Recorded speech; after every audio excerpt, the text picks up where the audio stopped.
Okay, well, I tried to make a video. Spent like an hour on it, and I basically Getting stuff failed. like that, yeah.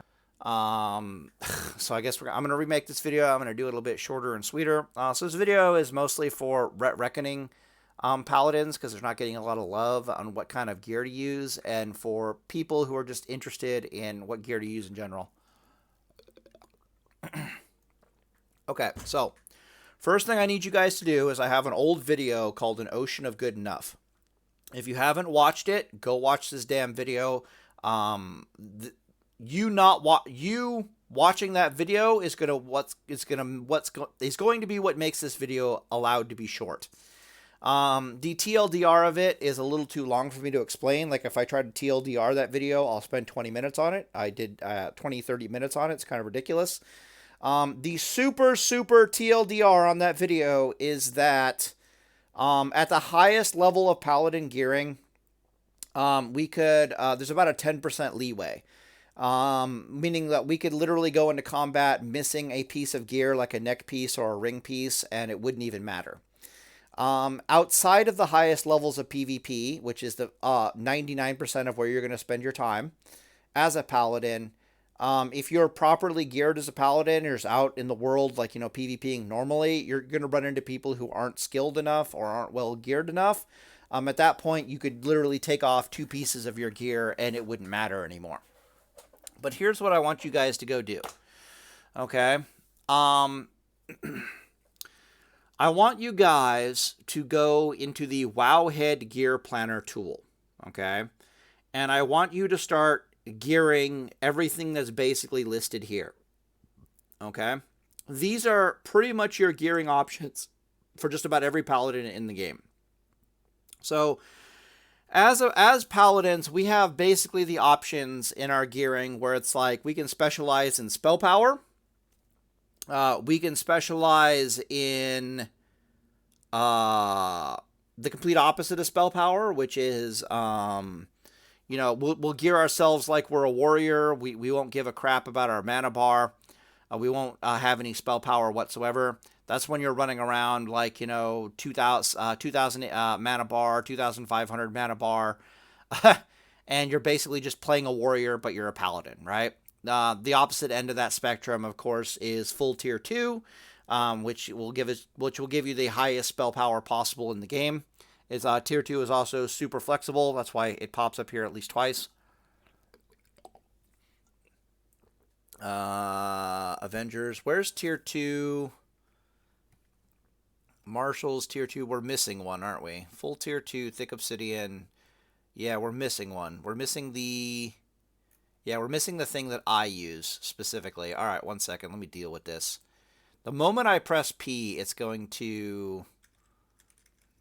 We're missing one here, boys. Yep. Yep. Give me that. All right, so the one we are missing is... All right, watch me press P. Watch this. Yeah, see how it pauses the video? Like, the sheer act of me pressing P is going to pause the video. So you're just going to have to put up with this for a second. So I'm just going to stop talking. I'm going to type this out, and we're going to be good to go. So this is... The one I want specifically is 5-piece tier 2 thick obsidian breastplate, 3-piece marshals. You're right, okay.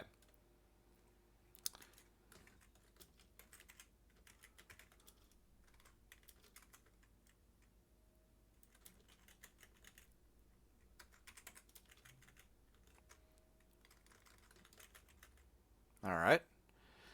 Okay, and then the only other one is that it might be 3-piece marshals, right? So you might have like so I guess I got to go parentheses or 3. All right, should be back. Just press P to make it come back. Jesus, that's terrible. Yeah, okay. So these are all the options, right? But like I was trying to say, it kind of exists.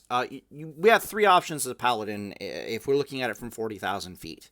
So option 1, of course, is we go heavy on the spell power, to hell with everything else. Option 2 is we go heavy on the physical damage, to hell with everything else. And then option 3 is that we do some kind of mix between all 3 of them, or between those two. And generally speaking, the community has concluded over the years that you are far better off on every single paladin build with the sole exception of Deep Holy, to go with a mix of everything. Okay, you want a little bit of spell power. You want a little bit of plus healing. You want the mana bar as high as possible. You want your stamina up there. You want your melee crit. You want it all, baby. The only class that is not the only spec that's not messing around with that and just says, give me full tier 2. So I'd actually probably want to swap these a little bit here. Let's control C. Then delete that, delete this, grab this, pull this down. We'll go boom. I want control V, and we'll put them right here. Okay, that way I can grab this, and we're gonna have what? Okay, we'll have blue being assigned for Deep Holy Paladin. Okay, so Deep Holy Paladin's gonna want this kind of gear. We're talking Holy Shock Paladins. Okay. Are going to want that kind of gear. Reckoning also uses this kind of gear. Reckoning's my gig, so I'm going to use purple for Reckoning. Reckoning also likes this jam right here, so this is Reckoning gear. What I basically want you guys to do is whatever paladin you think you want to be in Classic World of Warcraft, go into Wowhead Gear Planner and just start messing around with all these different builds.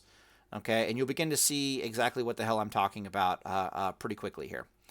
But deep ret. All right, let's go with Ret Reckoning. I'll use bright red for Ret Reckoning. What is Ret Reckoning like? 3-piece Marshal, 3-piece Avengers, definitely. 2-piece Marshal, 2-piece Avengers, definitely. Marshals, 2-piece Marshals, 4-piece Avengers, random stat gear, definitely.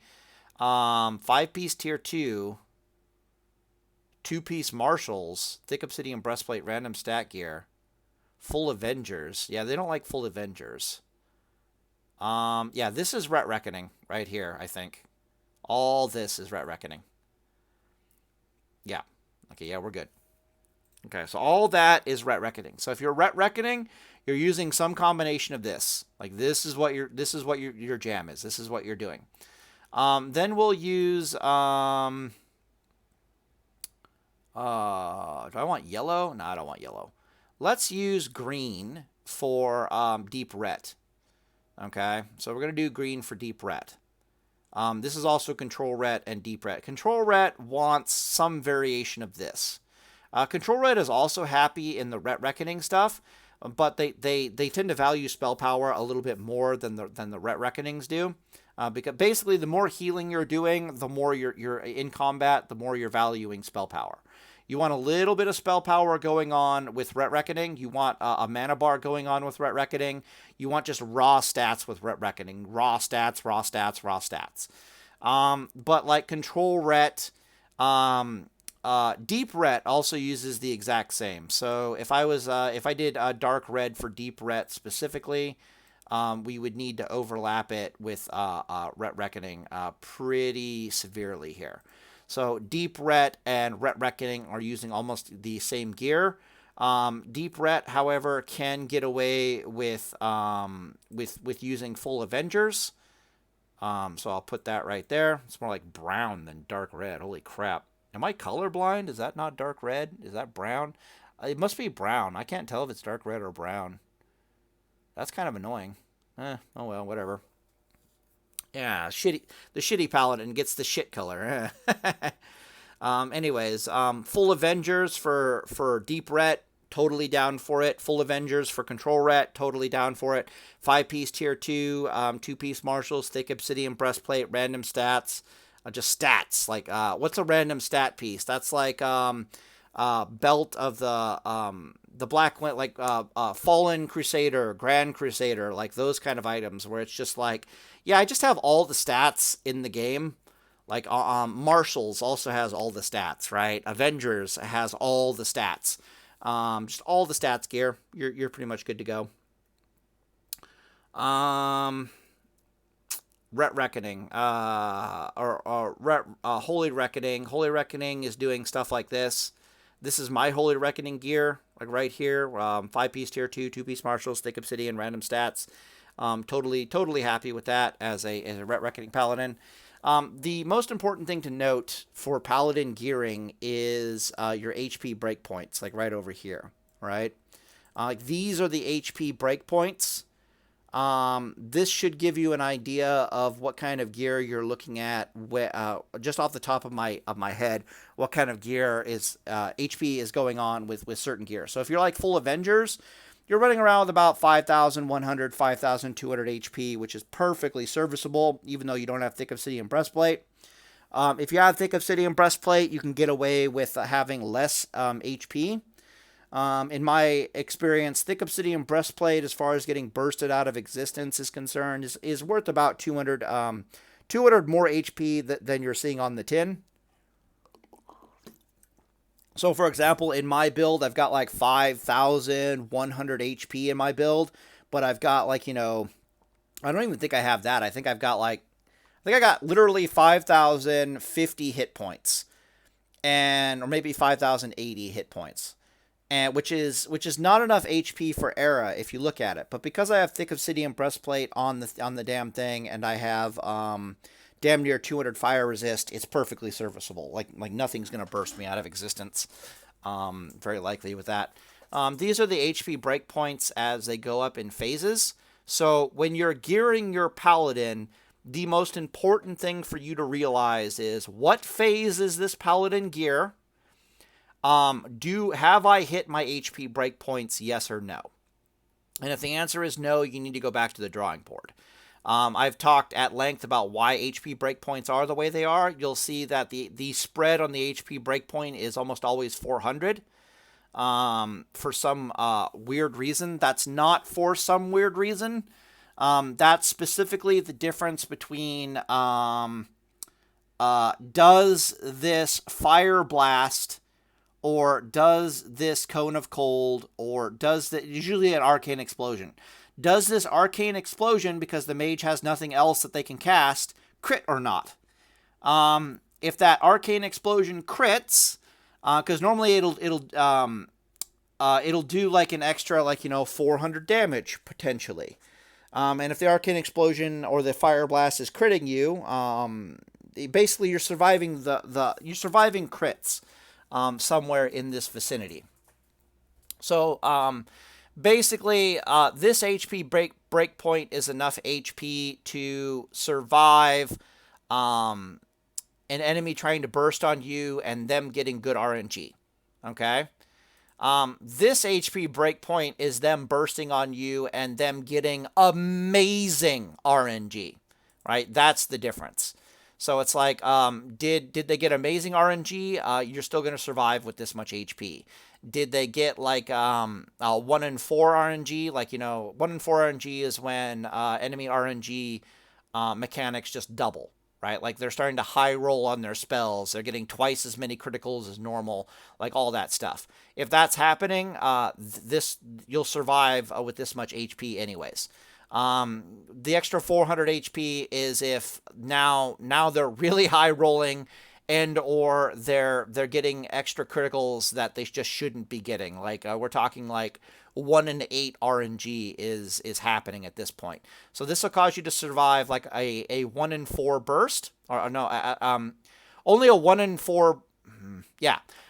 They need better than a 1 in 4 RNG lay to kill you, and they need better than a 1 in 8 RNG lay to kill you.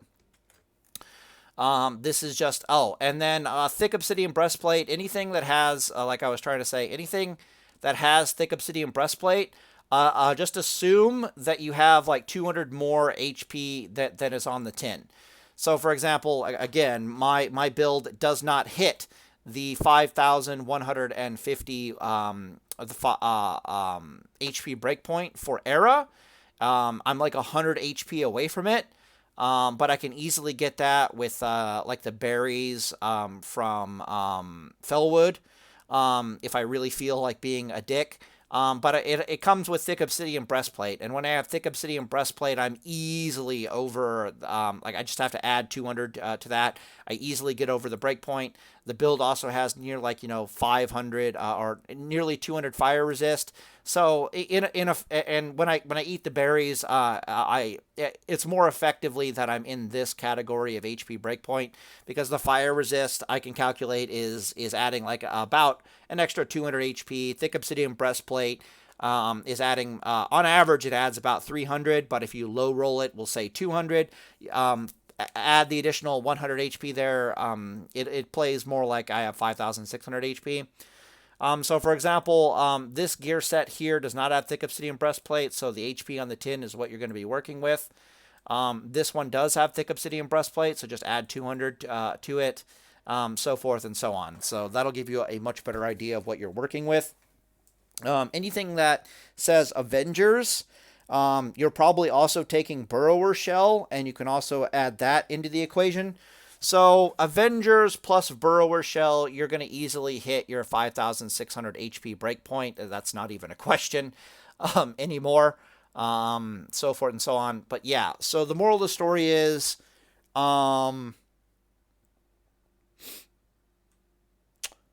there are no paladins anymore that gear in such a way where they have almost no mana bar whatsoever. So, for example, your gearing progression as a Ret Reckoning Paladin, as a Deep Ret Paladin, is going to be rank 10 into rank 13 into just living in rank 13 gear. Maybe you'll mess around with some tier 2 a little bit. But then you're just going to transition into marshals. So you go from rank 10 to rank 13, into Avengers.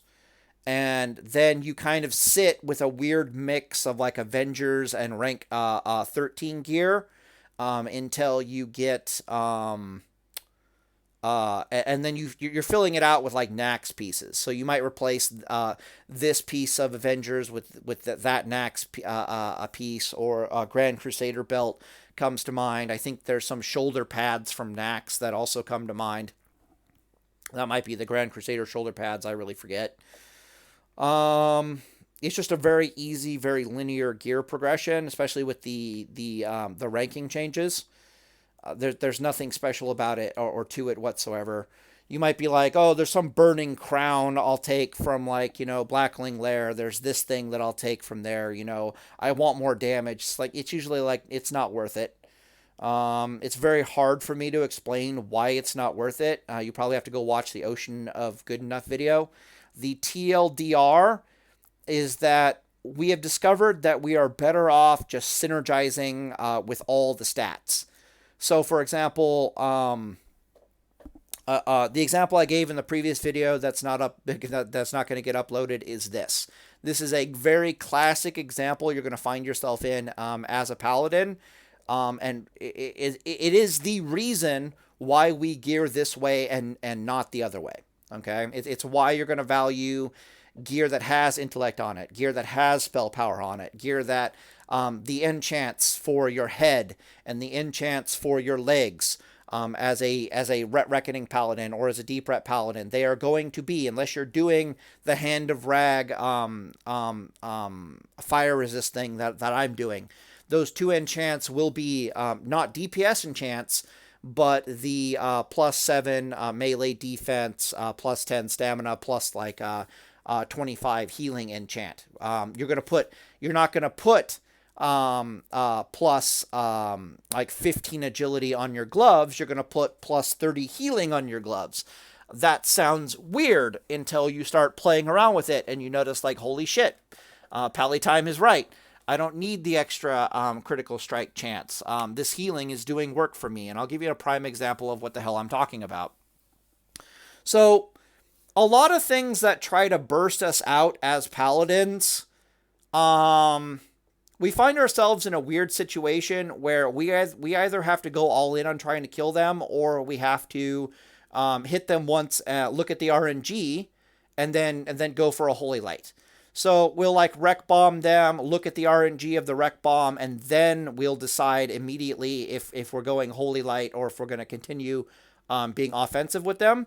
Usually how that'll look is I hit you, I put my wreck bomb into the target, I immediately go for the Holy Light, and then I'm assessing the situation, I might cancel the Holy Light and try to kill them right then and there, right? If I got good RNG. If I got bad RNG, I'm just going to continue, I'm just going to finish the Holy Light immediately.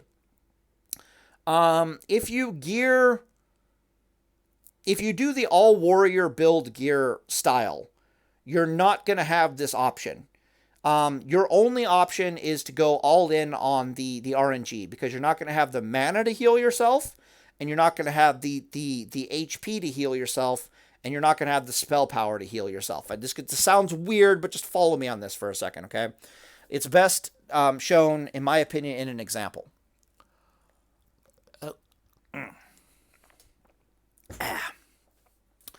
All right, so the prime example that comes to my mind would be Elemental Shaman, okay?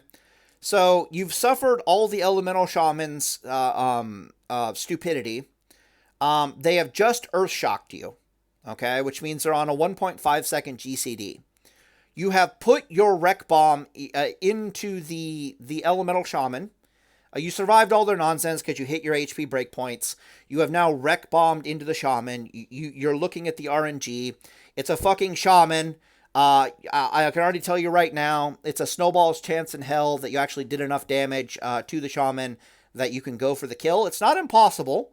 There's like a 30% chance or something that you did enough damage to them. You rolled high enough on your RNG that you can actually go for the kill right here, right now. But the vast majority of circumstances, you're going to find yourself in a situation where you need to heal. All right, what do we do?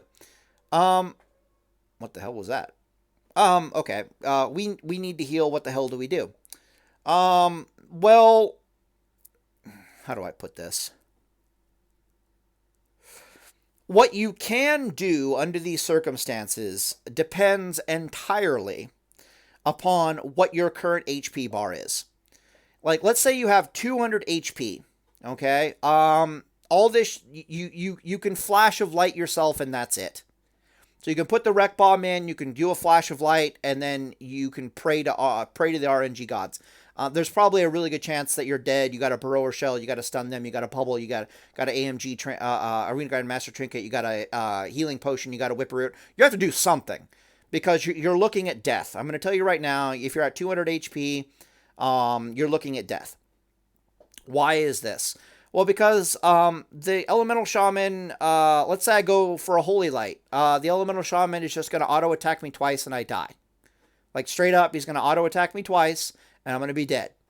He can auto-attack me twice inside of me getting off that 2.5 second Holy Light. Now, I can survive his 2 auto-attacks if I Flash of Light. I know I can get off a Flash of Light before he can double auto-attack me. But me Flash of Lighting, in that case, he's going to auto-attack me once, and then he's going to immediately go into a Lightning Bolt. And it's like, okay, I Flash of Lighted to survive the double auto-attack, but now the Lightning Bolt is going to get me. And it's like, okay, what do? Do I Flash of Light? If that Lightning Bolt crits, and there's going to be like a 35% chance the Lightning Bolt crits, I'm dead. If the Lightning Bolt high rolls, it didn't crit, but it high rolled, there's a good chance I'm dead. Like, our RNG is just not good in this circumstance. Like, even if we have the mana to heal, we don't have the opportunity to heal because we don't have enough HP to heal. However, if I had 300 hit points in this scenario, then I'm going to easily survive his double auto attack.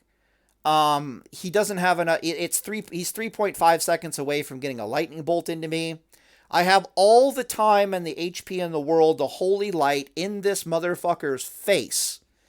And because I'm Holy Lighting in his face and there's not a goddamn thing he can do about it, I'm going to survive that Lightning Bolt whether it crits me or not.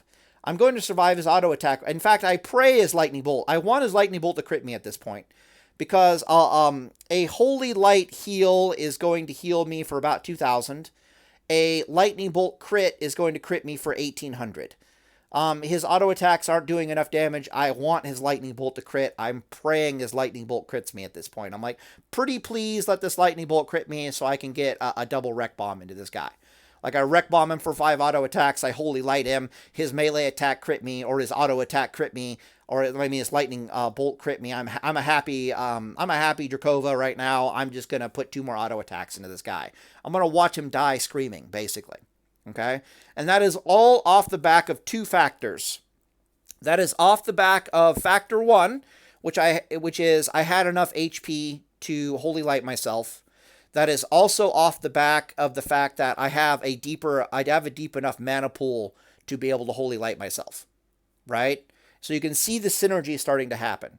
Where the spell power comes into play for most paladins, Ret Reckoning and Deep Ret paladins in this scenario is you're going to find a lot of opportunities to get Flash of Lights on yourself, and you're going to find a lot of opportunities in PvP to get off Holy Lights, even as a Ret Reckoning paladin. I know that sounds weird, especially when you start using like Arena Grandmaster's Trinket, like Uther's Strength Trinket, basically anything that puts a shield on you, so Burrower's Shell Trinket.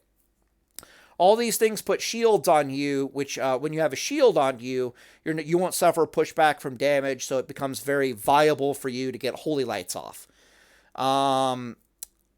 If you don't have the ability to Holy Light, you're going to find opportunities to get off Flash of Lights.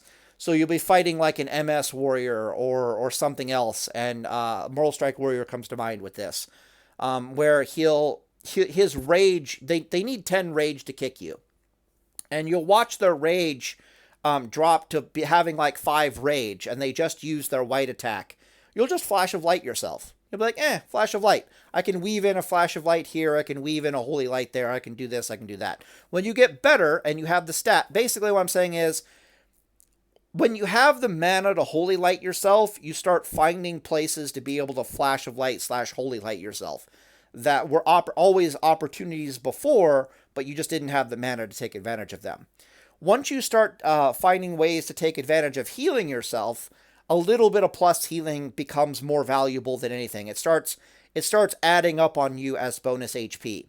So what the scenario I described to you, what you'll find actually happened in the scenario is that the first Shaman's Burst forced you to bubble. But it also forced you to heal yourself, right? What I'm basically trying to say here is that you'll find yourself having 400 HP and therefore able to Holy Light yourself safely in people's faces where you couldn't Holy Light yourself before. And when you trace back why the hell you have more hit points than you would normally have under these circumstances, you start becoming aware that it's actually because you've got like 200 plus healing or 200 spell power on this build. It's like, oh, well, I put 2 flashes of light, or I got a Holy Light into myself over there, and Holy Light has a 100% spell power ratio, and Flash of Light has a 33% spell power ratio. I think it's 40% spell power ratio. I could be wrong about that. I think it's 40%. And you're like, oh, well, I got 2 Flash of Lights off. I've got a Holy Light in back at this point. And you'll begin to realize that because you had the spell power, you have more HP now. And because you have more HP now, you can actually get in another heal. And it's just kind of scary. And, oh, by the way, I've got a mana bar that supports this line of play. Like, what the fuck? And then very quickly you're like, oh, well, I can just use AGM here, or I can just heal off of an Uther Strength Trinket proc, or I can just heal here or heal there. It's kind of ridiculous. Everything starts synergizing better with each other. It's really hard to describe. If you have all the gear in the game and you can actually go playtest, like going all in on the physical damage, to hell with spell power, to hell with a mana bar, versus the other gear where it's like, yeah, you have less damage, but you have more mana and you have a little bit more spell power, you'll begin noticing very quickly that the just raw stats gear is just superior. You're going to find a place to use that spell power. You're going to find a place to use that plus healing. You're going to find multiple places to use that mana, and everything just starts synergizing into you having way more fucking hit points than you're used to having on a fucking Ret Reckoning Paladin. It's like, it it just works. I don't know what to tell you. And if you ever watch Jakova run around and playing, you'll see exactly what the hell I mean. So you'll notice that the Reckoning Paladins don't die unless they Okay? And the reason for that is because we've already figured out that we need X amount of hit points to not die. Right? So now all we're looking for is what am I trying to say here? I'm trying to say people can't burst us out of existence, and since we can always run away in a straight line, and we can always find like some LOS or run to our allies or stuff like that, the number one thing that's going to kill us as a Reckoning Paladin or a Deep Ret Paladin is the fact that we go and we can't heal ourselves, and then we die, right? That's the number one way we die, is that we So once we start giving ourselves like an actual mana bar, like to give you an example, like people run around in Nax gear, they've got 5,800 HP and like 5,100 mana bar. And that's a Reckoning Paladin in Nax. Like what the fuck? And when you watch Jakova running around, that's kind of where he's at. He's sitting somewhere in the vicinity of like 5,600, 5,800 HP. He's got close to a 5,000 mana bar. Like when you watch him Holy Light himself, if he's only losing like 11%, 12% mana for a Holy Light, that's a 5,000 mana bar. That's like, holy fuck. And you just see what the Paladins are able to do with this. It's actually fucking terrifying. Because again, we've already hit our breakpoints.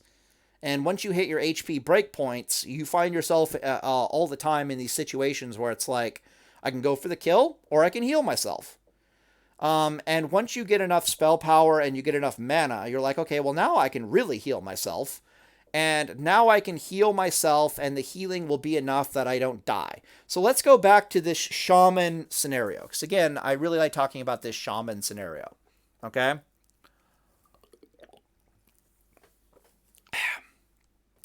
What does a Holy Light heal for if we have no spell power? It could low roll and it'll heal for like 1,800, right? 1,800. That's on a low roll. Okay. What do these lightning bolts do? Well, if the lightning bolt high rolls, they do 1,800 on average, but they can get up to like 1,850, 1,900 sometimes. Like if the lightning bolt high rolls and it crits, there could be a 1,900 damage lightning bolt coming out of that shaman, right? If I don't have any spell power on my Holy Light could low roll for like 1,800 healing, and then I could watch this lightning bolt come out and crit me and do 1,870 damage, and I die. And what's causing me to die there? Is my healing not viable? Am I unlucky? You're slightly unlucky because you low rolled, he high rolled, and he crit, right? That's super unlucky. But at the same time, if you're just running around with 200 plus healing, like you've got 180, like my build, I think I have 200 spell power on my build. And then if you look at the plus healing, it's like 225 plus healing. I am painfully aware as a paladin that there is a breakpoint on plus healing of about 200. You want 200 plus healing ability on your paladin. I am not joking. And the reason for this is because now your Holy Lights are no longer risky. So it's like if I Holy Light and it low rolls, it's going to be 2,000 now. There's no fucking way in hell a lightning bolt is going to do 2,000 points of damage to me. It's not happening. So I am perfectly comfortable just Holy Lighting myself in this guy's face. So at that point, the scenario becomes something like this. The scenario is going to be I have 250 HP left. I'll probably survive his 2 auto attacks. Even if he one auto attacks me and he lightning bolts me and I get this Holy Light off, he's not killing me. I'll survive with like 30 HP every time. And that's all off the back of the fact that I have 200 plus healing. The other reason why 200 plus healing is super important on these builds is top off. Okay? So for example, let's say you're about to die, you're a paladin, you're sub 10% life, you bubble and you heal yourself. Okay, well, what does healing yourself look like as a paladin? Bubble can support 2 Holy Lights and a Flash of Light, or it can support running at the enemy and meleeing them a bit and then holy lighting, getting one holy light off. Or it can support double holy light, and then rather than a flash of light, we start running at our opponent, right? Well, if you know anything about top off, what you'll know is that at 0 spell power, we ain't topping off shit. Like, we might have 5,600 HP because that's the breakpoint, but when we go to double holy light ourselves in bubble, we're gonna be needing another flash of light too. We're gonna be like 5,400, 5,300 HP. It's not gonna be pretty because it's gonna be like 1,800 plus 1,800 plus whatever the hell we had left in the tank, right? So we're gonna heal for like 3,600 plus 10% of our life, which might be like sub 10%, which might be like 500 HP. Okay, congratulations. We have no fucking HP. We are woefully unprepared to go out and tango with this guy again. We do not have enough HP for this, which means we're stuck going holy light, flash of light, and even then we might not be topped off. Because if things are low rolling, we still might not be topped off. Things are kind of suck. On top of that, we probably didn't have the mana to support this at all because we don't have the gear. Flash forward to having like 200 plus healing. Well, now the 2 holy lights are going to more than top us off. Like, I'm not joking, because you're going to have an extra 400. Basically, you don't have to flash of light anymore because you're going to have an extra 200 HP as long as none of your holy lights low rolled, or not. As long as both holy lights didn't low roll, you're pretty much good to go. For Holy Reckoning Paladins, you find yourself in a weird scenario where you bubble, and now you only have to do 1 Holy Light because that Holy Light can crit. You just use your free crit heal, and you have more than enough HP with the plus 200 healing to get the job done. It's not even a problem. So you can bubble and then use bubble offensively for a very long period of time until there's like 3 seconds left on your bubble. And then you just do your free crit heal, and you're good to start fighting again, which means you can use bubble very offensively as a Holy Reckoning Paladin. As a Reckoning Paladin, your ideal scenario is that I Holy Light myself and the first Holy Light crits. And because, that's another thing to take into consideration. If the first Holy Light crits and the second Holy Light doesn't crit, you're topped. No problem. There's a lot of scenarios where the first Holy Light will crit heal you, and then from there, all you need is a flash of light, and you can start chasing the opponent, or you can just start running after the opponent immediately. Again, that's happening because you have plus 200 spell power. The crit heal is going to heal you for like 3,000, so you're like 3,500 HP, somewhere around there. What's your next Holy Light going to do? Your next Holy Light's going to do like another 2,000. Congratulations, you're fully topped off. Like it wasn't even a problem, right? My point is, a lot of combat scenarios, you don't have time to do anything except double Holy Light. Like, you can't screw around. You have to double Holy Light, and then you don't even have time for the flash of light. And it's just super important to be as topped off as you possibly can be to at least hit your HP breakpoints in that double heal. So if we're being very, very critical here, if I am sub 10% life as a Reckoning Paladin or as a Deep Holy Paladin, I have exactly 500 HP. Okay? When I go to double Holy Light myself, my Holy Lights on average will now heal for 2,000 HP each. Like, this is not factoring in Critical Strike, just 2,000 HP each. Whether they high roll or they low roll, it doesn't really matter. When they low roll, they'll heal for like 1,900. When they high roll, they heal for like 2,200. All right? On average, it's like 2,000. Okay, cool. So I've double Holy Lighted myself. I got no crits. What's my HP at? My HP is at 4,500. That's not the greatest thing in the world. Is it 4,500? 4,500. Yes. Okay. From there, you can still Flash of Light if you really want to.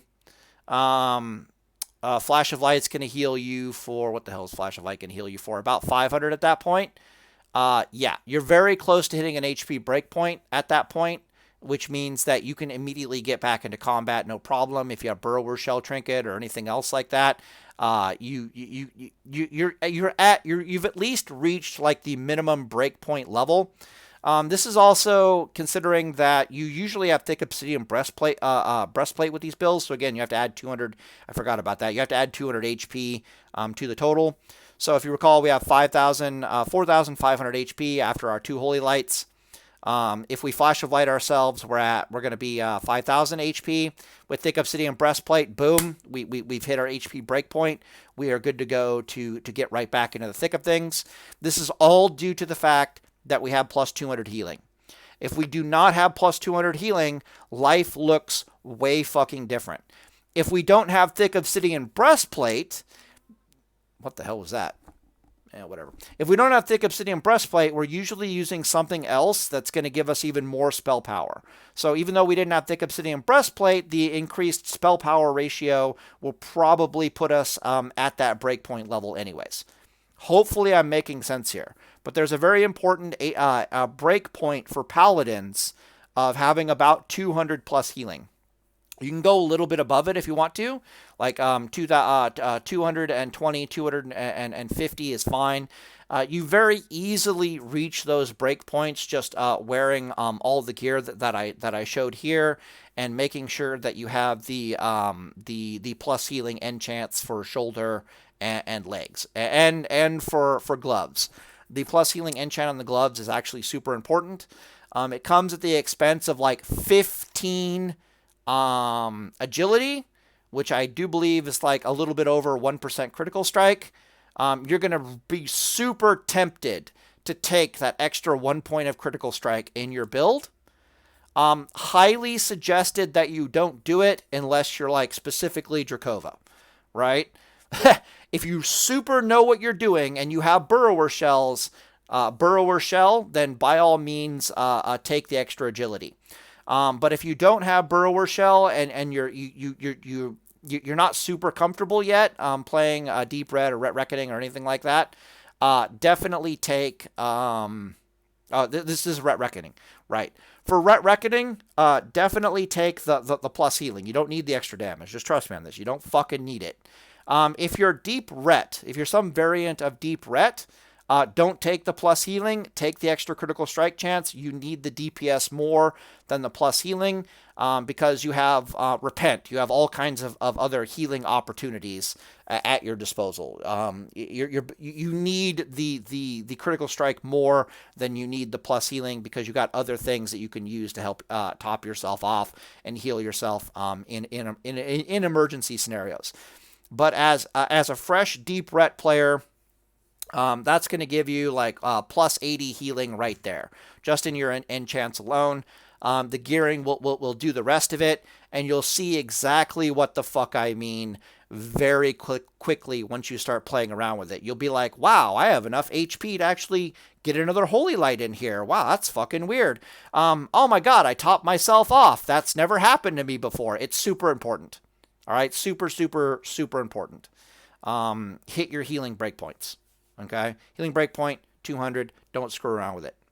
All right, cool. I'm gonna be here. I've done like 2 hours of recording now, even though you're only seeing like 40 minutes. I gotta go get absolutely murdered in Factorio because I am a psychopath. So I discovered recently like the Factorio mods, like how easy it is to like download the Factorio mods.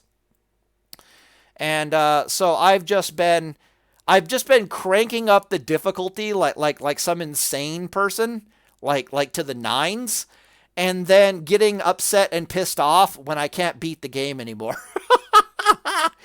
So for example, I'm playing on something like 200% pollution with like infinite energy, with the infinite energy mod, and like early laser turrets, and I am still getting crapped on, and I'm like, holy crap, what did I do? What have I done to myself? But I'm gonna go try my hand at it again, and Deus Volt boys, like Jesus.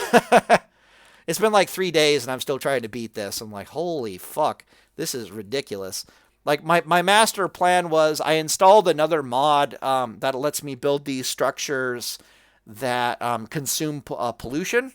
The problem is I have to build things. I have to provide them with air filters in order for them to suck up the pollution. The problem is that creates pollution, right? Because I got to I have to generate pollution to make the materials to suck up the pollution.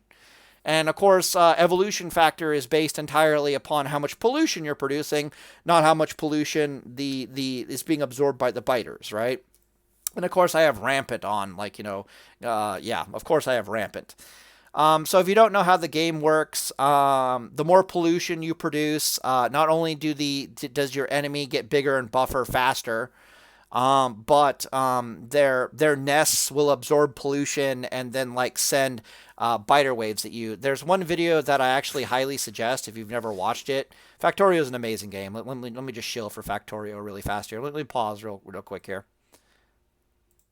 All right, so this video right here, like 10,000 days or 1,000 days of Factorio. Probably one of the best learning videos I ever watched. Keep in mind it's 10 hours long. You might be better off going and watching the entire Berserk series by I forget his name, but he's got like a lolly in it. It's pretty funny, like Deviant Lolly or something like that. But this isn't even rampant that he's playing on, and the amount of biters that are just trying to have their way with him is actually ridiculous in this game. But basically, you produce a ton of pollution. The nests absorb pollution, and they start sending attack waves at you based upon the pollution that's absorbed. It's kind of it ends up being like a tax. Like the game is like a combat game, but it's like secretly you're playing an economic warfare game. And it's like, okay, I need to make pollution to make the resources to kill the damn biters. But the more pollution I make, the bigger and scarier the biters get. The more biters there are. It's like the government. They're just constantly taxing you, and you're trying to make more money and grow. But then there's rampant, the rampant mod. Oh my god! So my master plan was, I will absorb the pollution around my base, and because I'm not polluting so much, the biters won't send so many attacks at me. Right? That's the plan. Except I didn't realize how the rampant mod works. So how the rampant mod works is whether you're producing pollution or not, they're going to send attack waves at you. It's just that when you're producing a ton of pollution and their nests are absorbing it, they just send even more attack waves at you. And so it's just terrible. They ended up sending like all my pollution reduction efforts. They ended up sending like only like minus 40% the amount of attacks they normally send. Except I'm polluting so much that now they're like, they're like Godzilla-sized biters trying to fucking murder me. I'm just like, Jesus Christ.